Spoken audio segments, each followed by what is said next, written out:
sky was ablaze with the crimson hue of a setting sun, reaching long blood-red fingers over the battleground.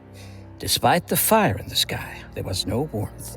The cold wind blew through pockets of fighting, biting as deeply as the claws, teeth, and horns of her troops. The air reeked with the stench of open flesh and spilled viscera. Saga stretched her arms to the sky and flung her head back, full of joy. She twirled once, hugging herself. Glorious! The sobs of the wounded replaced the clang of swords and shields. At the center of the battlefield, knights in once shining armor moved like dwindling beacons of hope, their swords gleaming with enchantments meant to pierce the hideous hides of her demons. Even so, too few remained.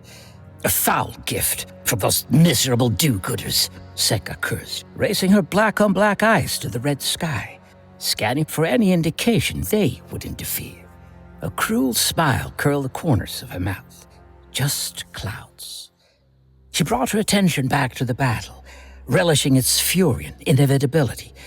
Despite the knight's valor, Saga's frost legion was an unstoppable force, impervious to fear or pain. Bred on her home world of Gothos for the conquest of this realm. Scanning the field with a predator's interest, she spotted a human forming a last stand. Demon death ash formed miniature clouds swirling over his head. "Ah, there you are," Saga purred.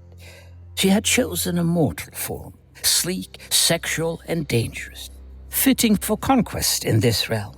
Dressed in form-fitting war gear, embossed with the 8-pointed wheel of chaos, she appeared the perfect image of a dread warlord. Her delicate hands, at odds with the lethal dark magic they summoned, flickered with shadowy tendrils, weaving a tapestry of malevolence. At last, the titans meet. Others saw the lone warrior too, and moved in frantic clusters, desperate to reach the tiny island of hope which stood against the storming sea of destruction. "The knights have rallied to their hero. Wonderful," she observed. "More souls for the pits." She moved gracefully through the battlefield, taking pleasure in ending life, in whichever foul way she deemed most enjoyable, until she finally reached the warrior. "You will not win this day, devil," her opponent said, before tucking his segmented staff under the crotch of his arm, in order to dispatch the horned monster, using a palm heel strike to its head. She was impressed by how easily he pulverized the demon's skull, turning the brain matter inside to pulp. The demon sat back on his haunches, eyes locked in a befuddled stare, before bits and pieces of its flesh decomposed to ash, adding to the whirlwind circling above the warrior. "Oh, I think I will. Look around. You are all that's left. It's over. This realm is mine.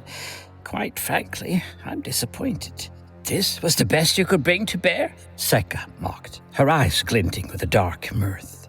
The warrior stood grounded in the packed snow and trampled grass, his calm demeanor a stark contrast to the surrounding carnage. Clad in simple weathered cobalt robes, he spun the 3-section staff with an ease into an aggressive attacking posture, belying his humble appearance. Saga knew of the legendary staff. Unassuming at first glance, it carried within it a powerful adversary. A blue flame rippled along his 3 sections, as if the inhabitant within bided, impatient to be released. "Ninsa Zeta has been waiting for you," the monk said. Saga sneered, eyeing the staff with revulsion. "Is there anything you possess that wasn't stolen?"